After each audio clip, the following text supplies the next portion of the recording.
Hi, this is Ben Llewellyn. Today I'm talking about the Cherokee people. What makes them so resilient where they have survived where a lot of other native peoples have not? And what can they do to survive in the future? Stick around and find out. I'll tell you 4 traits that will allow them and frankly other native peoples to do that. Hey, hit that subscribe button.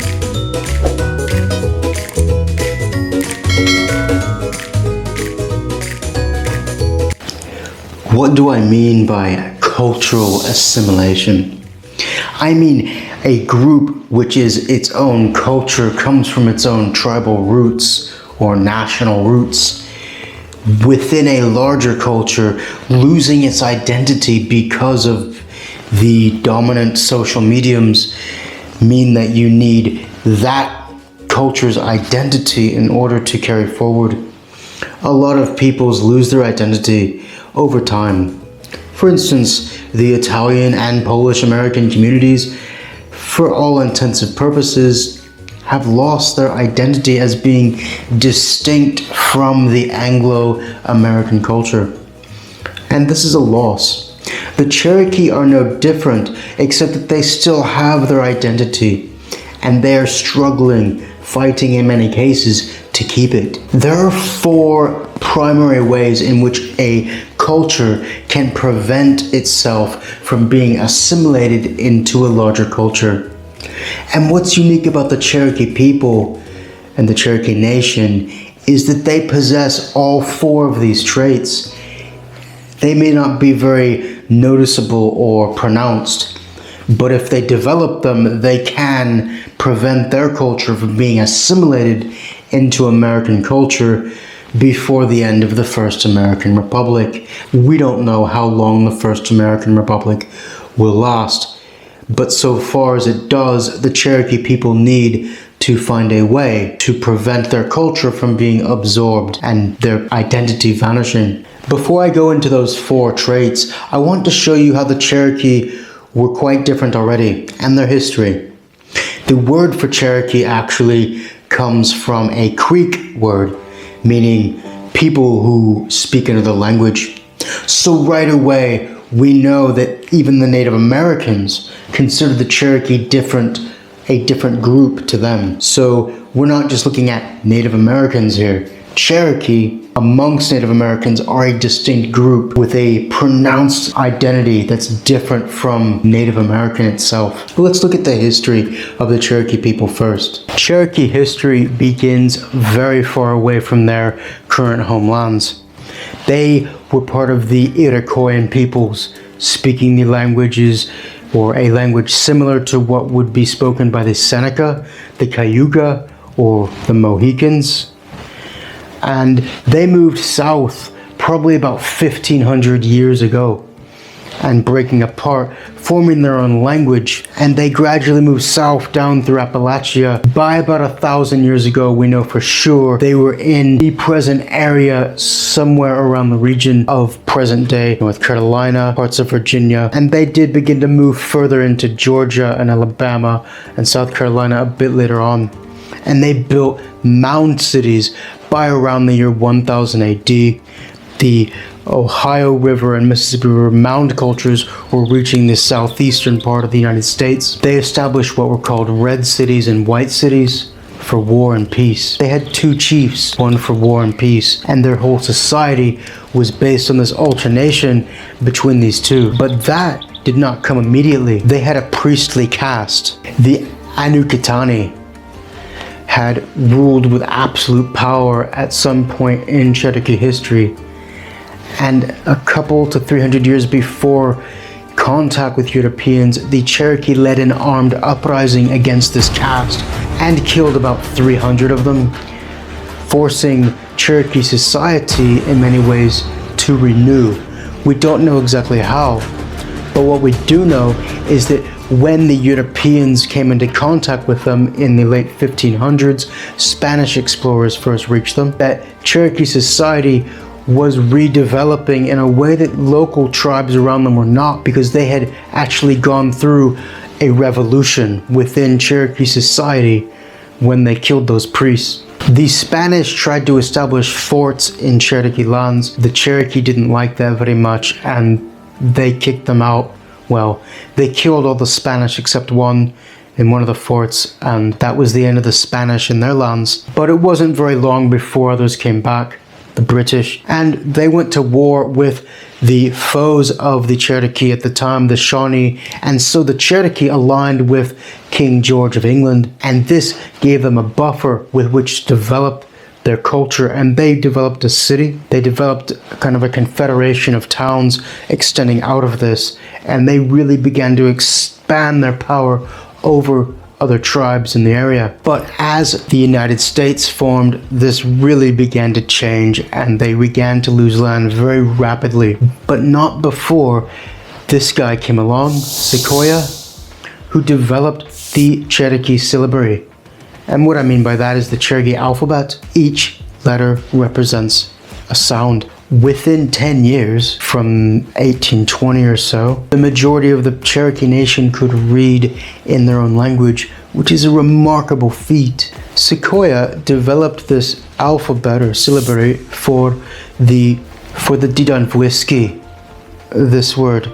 And what this is the medicine men within the Cherokee tradition. And it's important because they had it first, so they wrote down a lot of the stories and myths and ideas that stemmed to the Cherokee culture rather than the new settler culture coming in. And it began as a conservative movement to hold their culture, and this makes it very different to a lot of other native peoples. And it's important to have this written language going forward in terms of the survival of their culture. And keep this in mind as we go forward. This is really important. They developed their own library. When the Americans came to force them to sign a treaty, they more or less laughed because they said, well, we have to sign this in our language, and they showed them that they had their own libraries, and the Americans were quite shocked at this, that a native people were able to write in their own language with a script that was completely unrelated to English. In 1838, they were forcefully deported under Andrew Jackson, and 4,000 Cherokee died on the Trail of Tears, as it became known. They were relocated to Oklahoma. But it's important to note that a small group were able to hide in a cave and begin to hold a bit of Cherokee land in the east around the old Qualla boundary, the old mound where their oldest known settlement is. And so this marks a continuation in their homeland, which is quite different to other Native American peoples. There are other Native peoples in the United States with connections to their original homeland still, but Cherokee are one of those that have that strong continuation, and it makes them quite different. But by this time they were severely weakened. They had lost wars, they had lost 4,000 people on the Trail of Tears, they'd been forcefully deported and forced to accept the United States governing over them in many cases. And then in the West, forts were put in their territory by the United States to prevent skirmishes. So what are those 4 traits which will enable the Cherokee to survive?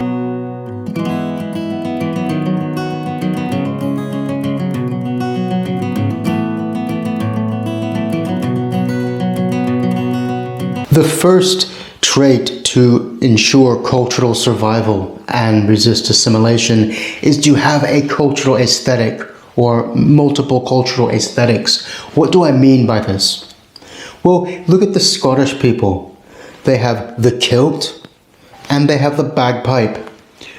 Now, both of these are cultural aesthetics. It means that their identity has a way of pushing back against other cultural norms that are imposed upon their people. You know, wherever you go in the world, a kilt and a bagpipe is a Scottish identity. The Welsh have this symbol. Ooh, that's the sound it makes. And you know immediately that this is a Welsh symbol. It creates a identity around it. The ability to resist being assimilated into the Anglo culture. One of my favorite cultural aesthetics is Japanese art. You take Seishu Toyo, this picture here, broken ink landscape. This type of art promulgated, created, spawned an entire genre of art that defined Japanese culture for, well, centuries and still affects it today. This can be exported around the world, and you know immediately this is a Japanese construct. You were in the Japanese culture. And it's a way of saying, well, we're not going to have our artistic sphere absorbed by another group. The Australians have the didgeridoo, which is connected to the Aboriginal culture. You go around the world and you have this. The Cherokee have this. This is an entire different alphabet. Let's compare this to some others and explain why it's so powerful. This cultural aesthetic, the very script of the language itself, is immensely powerful. Compare this. This is the same word. I want you to look at this. In English, Welsh, Cherokee, and Hebrew. Now you as an English speaker, you might not know what this Welsh word means, but you can get an idea of how it would sound, of what it would be like. Going to the Cherokee one, you have no idea, nor do you in the Hebrew sense. And that's what's making Hebrew in a lot of ways so distinct, enabling it to be a marker of identity around the globe, uniting Jewish people.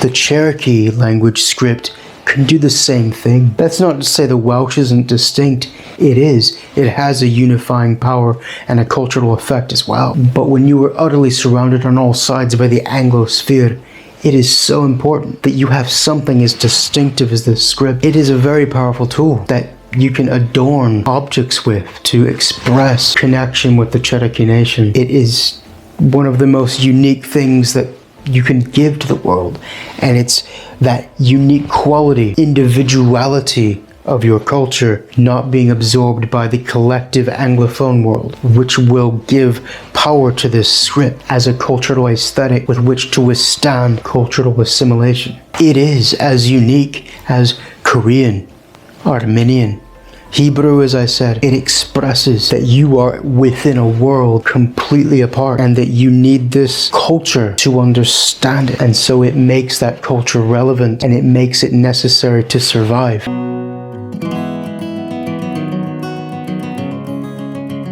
The second trait which allows a culture to resist assimilation is having more than one geographic core. Let's explain what I mean by that.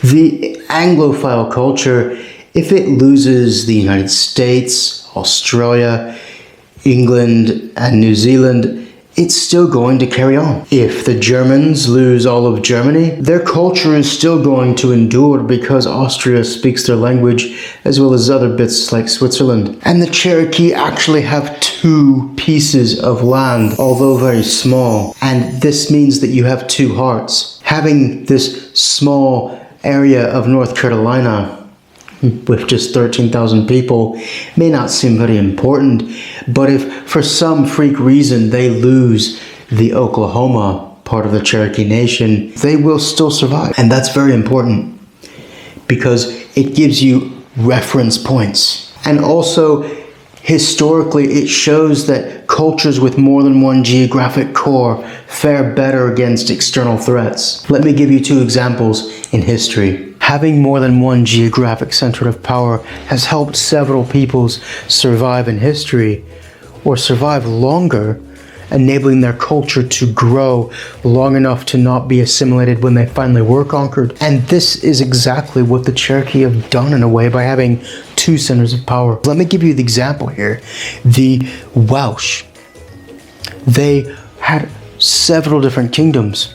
Powys, Deheubarth, Gwynedd. Before that, they had Elfed and Hreged in the north. And as one by one these kingdoms were conquered, the Welsh were able to slow their conquest down in time to be able to adapt culturally and prevent assimilation by having that conquest be much slower than it was, for instance, with the conquest of Ireland. And so the Welsh kept their language while the Irish didn't. Well, there are Irish speakers, but you get what I mean. More people speak Welsh because the assimilation process was slowed down, enabling adaptation. And this is exactly what two centers of Cherokee position can do. And actually, it's important that you create more centers of Cherokee position.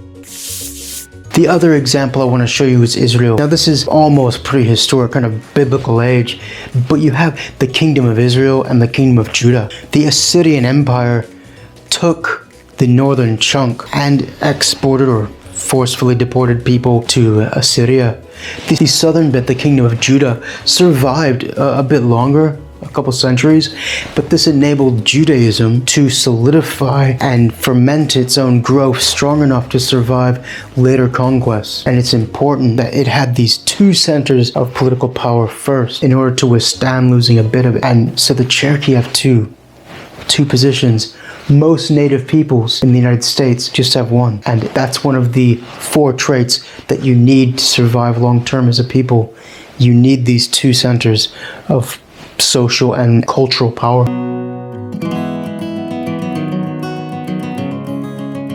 The third trait which you can incorporate into a culture to resist assimilation into a larger group is twofold: rituals and a holy land. Now the best example of this, of course, is the Jewish people. Throughout their history, they had a holy land to return to. They had rituals surrounding this encompassed by their religion. You don't need a religion to incorporate this defensive mechanism into your culture, but it is the surest way. The Cherokee, however, have the Trail of Tears, as I mentioned earlier. You can see the Trail of Tears was quite a long distance. 4,000 people died, as I mentioned earlier. It was a forced migration, a deportation by force of gun. It was not a peaceful process. You had internment camps along the way. And you have, like, this monument at Nuachota in Georgia is a shrine, in a way, to this event. And what the Cherokee Nation can do is create more of these shrines along the way. Frequent them. Visit them. Make these cultural moments in your history, reflecting upon your past, but more importantly, connecting these two ends of the Cherokee Nation, North Carolina, the ancestral motherland, with the new fatherland of the Cherokee Nation. Have these two be almost like pillars of your world and expand a frontier between them along the Trail of Tears to mark this as your land and the extent of your culture growing outward instead of contracting inward. These rituals, all nations that survive have rituals. The Russian nation has an eternal flame to the Battle of Stalingrad. Cultures have rites of initiation that you go through as you grow, and this Trail of Tears is an exceptional one to ferment a long-term psychology of being a nation distinct from other groups with its own traditions. It was a horrible thing to happen to the Cherokee people, and that's exactly why they need to use it as a cultural weapon to ensure their survival as a people. If a culture has rituals like the Trail of Tears, it forces a marker upon the members of that nation to say, these things this nation does, which non-members of the group do not do, and it prevents them from being assimilated into a larger culture. One of the great things the Cherokee Nation is doing is requiring children within its schools to learn Cherokee. This is a marker, a badge, which says you are a member of this nation, that you perform this ritual in order to progress within the status of our people. And you need that to survive long-term as a people in any group. It doesn't matter which minority culture you're in.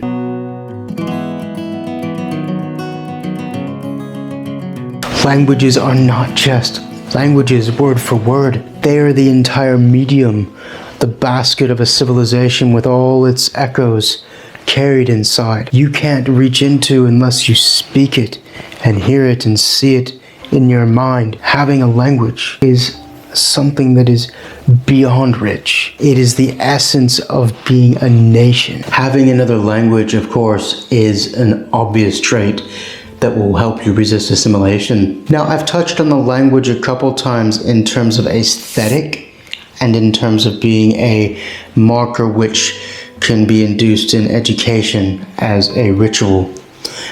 But what is really important is the language or a language which is not part of the dominant group being used in daily life as a medium to become the dominant group. This prevents assimilation in ways that is difficult for someone who speaks only one language to imagine. If this video was in the Cherokee language, not only would you have no idea what I was talking about, but those who speak the Cherokee language could refer to this down the line through the years, and it would create a repertoire within that culture, references to a thing that would build identity off of it, so that you in the Anglosphere would have no idea what we're talking about in terms of a reference, even if we switch to English. And so that prevents assimilation, and it's so important that you have this. There's a reason why the French state is going through the almost cultural genocide act of forbidding children in the Breton and Basque languages to even learn through the medium of their own language in schools. The French state knows that by eradicating a language, you prevent them from having a method